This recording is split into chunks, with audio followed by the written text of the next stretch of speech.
of Ghanaians, Abi? Animals or human beings? Human beings. Are persons with disability, are they human beings too? Yes. Are they human beings too? Yes. Are they to be protected by you? Yes. Are they to be protected by you? Yes. If the answer is so that we won't just continue with this lecture. Yes. We all agree that first, you must be a human being first, yes or no? Yes. When you are a human being, then you now know whether you have to protect that person or not.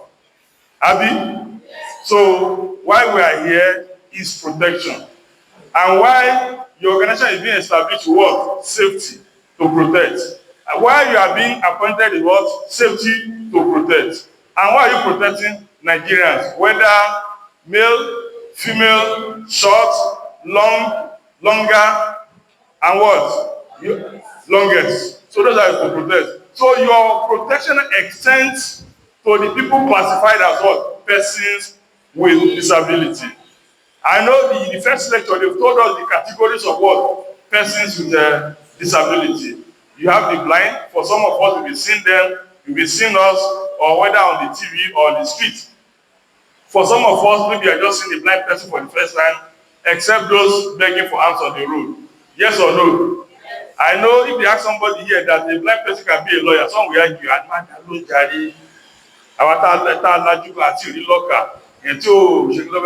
yes or no? Yes, some will say that. And if I just walk up to somebody, assuming that I just sometimes into this hall, if not because people know that I'm coming, they will say, you don't want to I want to see by calling you. And before you know, I love only biscuit at the water. Because what registers in your mind is that the person is one to beg for money. That is why when some people enter into your office, the first thing you see, once you see disability, you don't even see the quality of the person. I can bet with you. Well, you may think I'm not seeing myself, but if today I move out today begging for money, and there's one tout that is dressed wretchedly, people will still tell the person, thinking that disability and what and poverty are what are the same. So now, if you agree with me that statutorily, that is the law that establishes you, and by virtue of your contract, you have to protect lives and what? Property. So we have to do that. And the law does not say protect life and property of the able people. The law says protect life and property of what? Nigerian citizens. And the law does not say Nigerian people with disability are not Nigerian citizens. So invariably, your protection extends to all and sundry, whether the person is with disability or not. We agree with that. Then how do we now ensure the protection of these people? One, you start from the Constitution. You know, the essence of government itself, when you look at chapter 2 of the Constitution, is for what? To protect life and property. And that of protection is not only military protection or civil protection. Provision is part of what? Protection. As we are here too, our mothers that are here, if your daughter asks for 50 naira and your son asks for 25 naira and you have just only 15 naira, more food than you prefer giving the money to your daughter, yes or no? Why are you doing that? Am I right? What are you doing? That is protection. You may think it's discriminating because you believe that, yes, a boy can do what a boy will do that will affect that boy's future, may not be as grievous as what a lady will do. So you want to protect that your daughter from what? From engaging in what that can ruin that person's future. So that is what we are talking about now. So how you are going to do this protection? You know, the way you are doing for everybody may not serve the interests of persons with disability. Let me give you a classical example. at the express there now, as a civil defense officer, let's say this place happen to be a public school, and you want to ensure the life and safety of the student. You know, if during closing hour, you may just choose to go there, stop all vehicles. Oh yeah, student, cross. Have you not done your job? But if a person with hearing impairment or vision impairment or on crutches is there, that person will need more from you. Do you agree with me? Yes. That person will do what? We need more from you. The fact that you stop the vehicle does not mean that you are already protecting a person with a disability. I've had that experience in Lagos. You know, somebody, when you just stop, you are waiting by the roadside, and someone just go here, the person just say the video here, cross. Is to him, he has stopped that vehicle. But you are saying stop. Yes, some vehicle may stop, but some are coming as a killer when they drove. Before you know it, the other one coming behind, we just take the other lane, and if there's not taking, we just eat the person coming. It almost happened to me. That's why I learned my lessons. If anybody is saying cross without the person holding me, I don't obey that instruction. Because to ensure the safety of a person with disability, you do what you have to do more. So how do you now know how to do more? One thing about disability is this. If you know 30 types of disability, their needs is 30. There's no one cap fits all. You know, here now, they will say in this hall, you need light. The moment they put light here now, all of you can reckon with the light, Abi. But if this hall is designed for disability inclusion, me, I only need staircase to climb here. You also need the staircase to climb here, Abi. Somebody on crutches, this staircase may not serve the person. He may need maybe a lower staircase, well spread, that will accommodate him and the wheelchair and the crutches. Whereas somebody on wheelchair will not, this staircase is not even used for the person at all. You have to construct a ramp so that the person will be able to access that particular. So in this law, making provision for a particular class of disability, you may be making 2-3 different provisions depending on the nature and the severity of their disability. So if you are dealing, you want to protect a person with disability, you have to understand the nature of that person's disability. So that is why one of those things the law says is this. You know, you have your law that established you, that gave you that omnibus responsibility. We now have the Disability Act. Part of what the law says now is, until, you know, you are talking about protection. Wherever you are seeing people queuing, and there are persons with disability who access that particular service, you do make sure that they are given preferential treatment. That means they are the first to be attended to, even if they are the last to come. Do you agree with that? Yes. Because you see, somebody on crutches, for how long can the person stand? That's one. If while I said that people are just rushing, you know, it's very easy to do what? To push the person and crush the person to death. Yes or no? Yes. Somebody that cannot see, I've been in a queue that I thought the queue was not moving. But once the bus arrived, some people will enter the bus. Before you know it, some will just come from the behind, queue in my front again. I will not have buses. So if I'm allowed to be first attended to, it's not a form of protection for me. You now get what I'm saying now. Wherever you're on duty and there's possibility of people going to access any service, it's your duty to ensure that person with disability, the law says so, and you have to do what to enforce the law to ensure that person with disability are first attended to or queue. Now, you know, I told you that needs are not uniform. Let's say you have a person with disability, a blind person and somebody on crutches. They are all going to access the service. Which one should be first of all attended to? Somebody, do you know the meaning of somebody being on crutches? Yes. Yes. and a blind person, they are to queue to access a service. Which one would you recommend to be first attended to it? Somebody said blind. Somebody said crutches. Okay, so those in support of blind say yes. Blind say yes. Crutches say yes. Okay, the crutches has it. You see, a blind person cannot see, but he can stand till now till tomorrow as you can. Yes or no? But somebody on crutches, all the weight is on that crutches.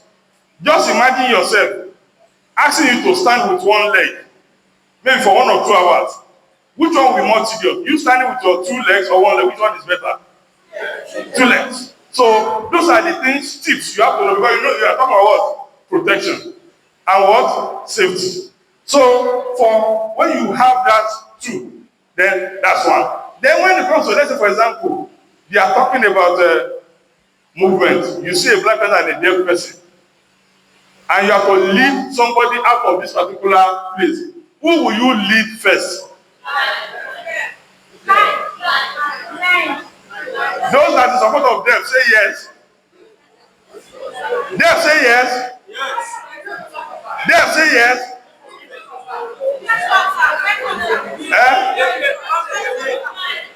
We are in this hall now. You have a blind person here, and you have a deaf person here, and they need help to be led out of this particular place. Which one you hold by the hand? Okay, well, I agree with that, because you can easily point to a deaf where that is the road. But if you are saying, you know, I've seen people that, okay, you ask them, okay, yeah, go there. If I can see, I won't be asking you now. So I'm only telling you in terms of what? Prioritization. When you have the able people and the PWD, then you first of all go for what? PWD. When you now have PWD and PWD, you now look at the nature of their disability. Want to cross the road? You need somebody to cross the road. Somebody is on wheelchair. Somebody is on crutches. Well, I need to back somebody. Let's say you have to carry the person at your back. Who will I back? You know, you can easily back somebody on wheelchair and ask the person, the blind person, to hold you by your hand, and easily you move and you cross. Yes or no? Yes. But you now saying that, oh, you on wheelchair, be crawling. You know, the people can crawl now. You know, he may be able to crawl, but that's a dignified way of what? Crossing. It's a disrespected way of what? Crossing. It's not dignified at all. You get that down. Then we have state of emergency. Has anybody been deployed on the state of emergency here before? Yes. You've had experience before. They just radio the command. Attention. There's one riot going up in Makoli. Let me use that as an example now. We need your men to do what? To quickly go to the place.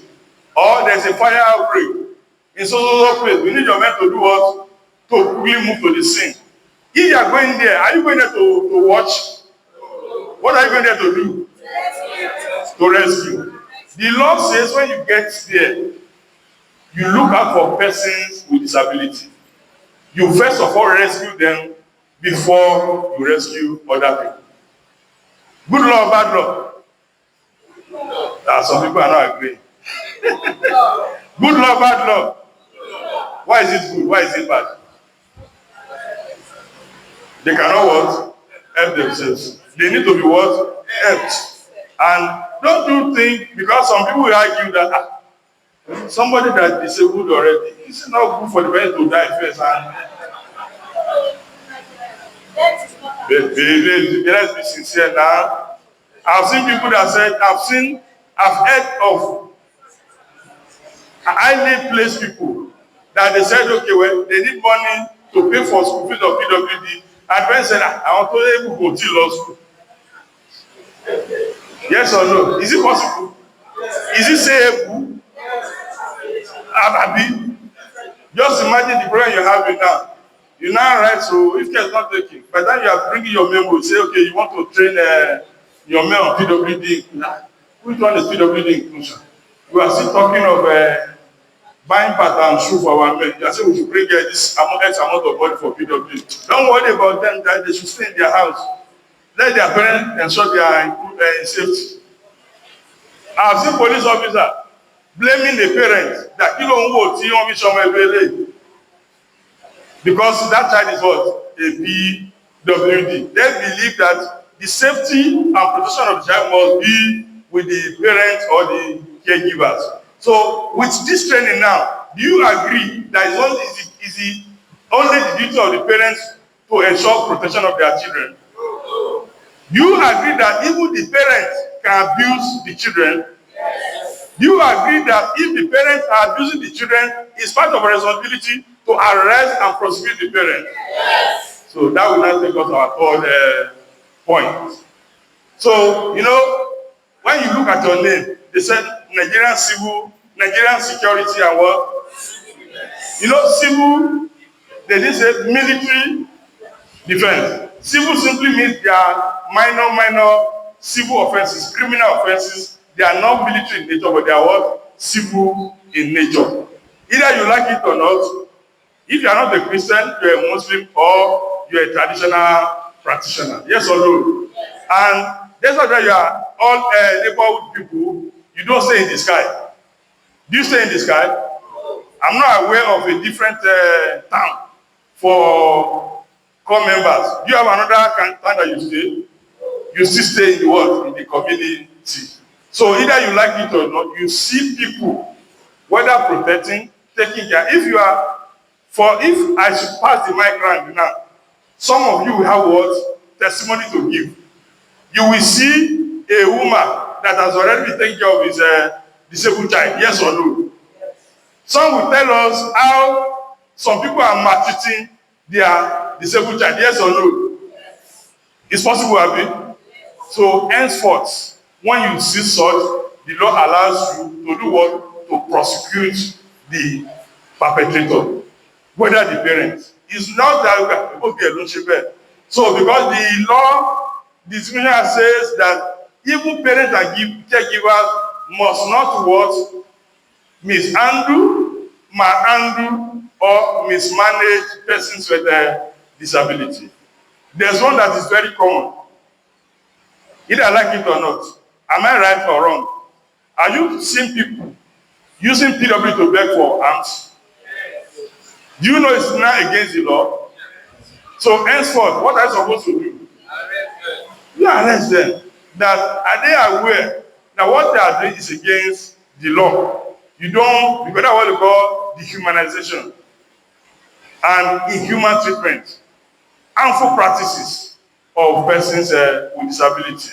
Have you ever seen situation where if someone wants to confess here, I know some of us that are in our 30s or 40s, if you want to confess here, in those days, those children that are calling, that will be called IDD, that's intellectual developmental disability now. What do you call them then? They call them MR children, have you? You forgotten. Those days, just give Taju or Sule or Jide come now. I will give you Garia, come and dance for me. Some people are saying yes now because some of us did it now. Don't worry. We see how the Sunday is coming. Go and do what? Ask for forgiveness of sin. Abi, God will pardon you. So all those things are what? Are things that are being what? Banned by the law.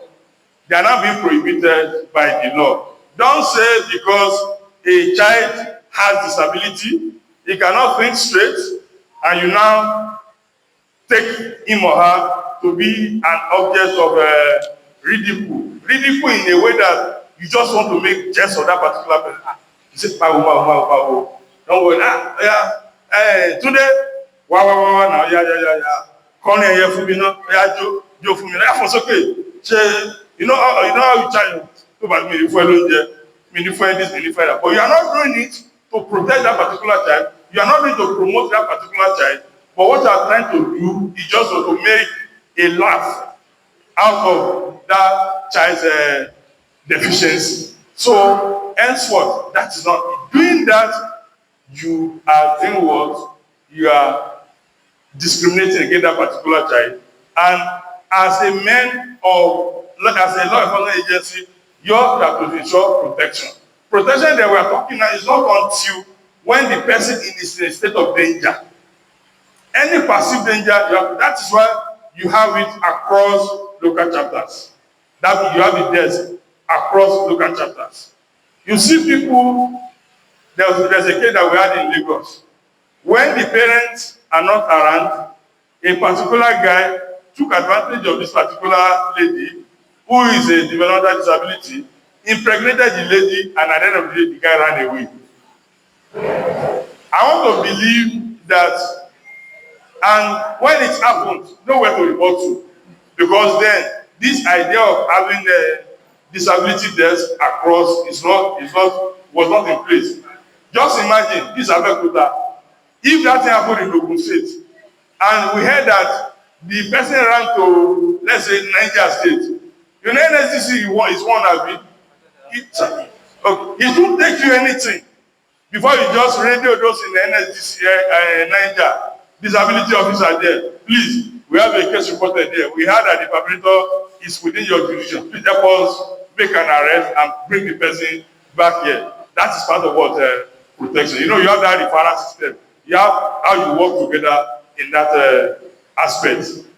Are we communicating? Yes. Are we confused? No. Are we convinced? Yes. Are we convinced? Yes. Are we confused? Yes. Oh, okay. So our morale is high.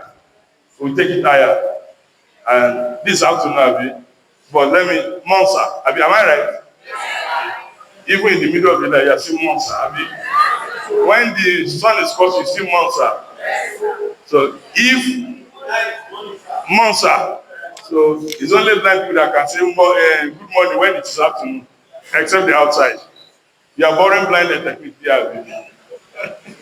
So, in wrapping up, so whatever you are doing, whenever you are to carry out any protection, any safety, just make sure that that particular safety is extended to the disability. And how do you do this? Either you like it or not.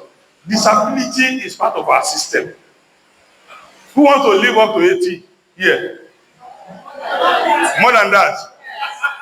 Do you know there's no way you live up to 80 and you will still be as agile as you are? So all of us, we are property of what? Disability. And the more provision you make now will now determine how you are going to enjoy the environment when you want to grow old. For those that like staying upstairs, so that means if you are praying and you are trusting in God that you can live up to 80 years and above, you have to make sure that there's a ram that lives upstairs so that when that old age comes, then you won't need to go and be adjusting your tenant's apartment dance and say, Baba Ole the tenant will not be staying upstairs. The landlord will not be what? Staying downstairs. And either we like it or not, gbogbo afẹ́jẹ́ kí ó yíya wa kí bàbá kan pẹ́ láyé. Bẹ́ẹ̀ fẹ́ bẹ́ẹ̀ kọ́. I'm talking to men of the gallant men of the civil defense. If we are to be in the general hall, I can bet with you, some people, they are not better than me, if not because of their recommended glasses. And you know, that will not sustain them for life. It will get to a time that they can only have that eye just to do their routine things, just moving around and cool. So what we are saying is that provision we are talking about, protection we are talking about, is not about me now. It's even about you. And sorry to say this, people of the military and paramilitary, they are potential persons with disability. Yes or no? Yes. If you are to be in advanced country, they will show your legs now. Abi? Yes. They will show your legs, they will show your hands, they will show your hands, because at any time, God forbid, but it's what is a possibility. That is why we need to do what? Make provision and ensure that we have universal design for disability inclusion. And it's not only about structure, it's about what? Orientation. So I will now be rounding up my one or two questions by saying that all of us should be intentional about what? Disability inclusion. Once you're intentional, there's nothing you cannot do. And everything is not about money. Just be intentional. Oh, everything I want to do, there must be disability inclusion. Everything I want to do, there must be disability. Even when you get to your meeting, tell your guy that, okay, even if you are not even bringing money for us, sir, even you yourself, once I see in this particular establishment, you are a potential person with disability. Think about Shelley and they say, yeah, wait, you are in the upstairs, jump down, you are not jumping down. All of you cannot show yourself on your legs or anything now. And when it happens, what will you do? So that is more reason we need to be intentional. Let's be positive, intentional, and don't let us be unnecessarily spiritual. That God forbid it will not happen. What will happen will happen. And if it happens, it's not the end of the world. And that does not mean that you cannot be better than any other person in the society. Yes, sir. Thank you very much. Any questions? Any question? Let's see time for questions. Okay, thank you very much. There's a stair. Yeah. And left. Thank you. Thank you, sir. Thank you. The last speaker, our guest lecturer, the last speaker is a lawyer, a barrister. And we have to be very, very careful at the moment. You must watch what you want to say and your behavior here. While he was delivering his lecture, he quoted so many sections from the Nigerian Constitution. And the first lecturer, after his lecture, we appreciated him. And before our lawyer, they say according to the law of proportionality, according to section so. I would really want to employ everyone of us to put our hands together for him. Thank you, and God bless you. Thank you so much for joining. Without wasting much of our time on our program, Yes, sir.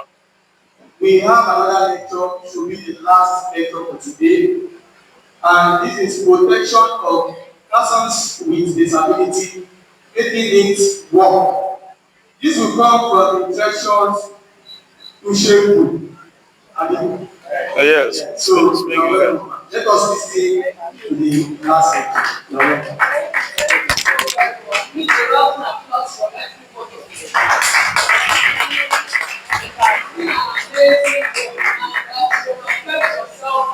Up and running, it's a rousing across the day. So when the presentation is ongoing, I'll just like stand and sit, just move, just switch places. You don't mind, please don't sit. Sit for too long, just move around for just stretch. You know when the presentation, I say stretch. Shake it out, shake. Shake. And I like to shake it. That's not way let's shake our body. Shake. We like. I wish we had music, but there's no time. So that, okay. thank you. Oh, sorry. So what? Making it work. Please, a round of applause for our last speaker. Let's put our hands together. Be honest. Amazing presentation indeed. Yes. Okay, so let's sit. Let's have our seat, please. Yes, let's have our seat. Thank you very much. Okay. I had let's sit, and she said let's have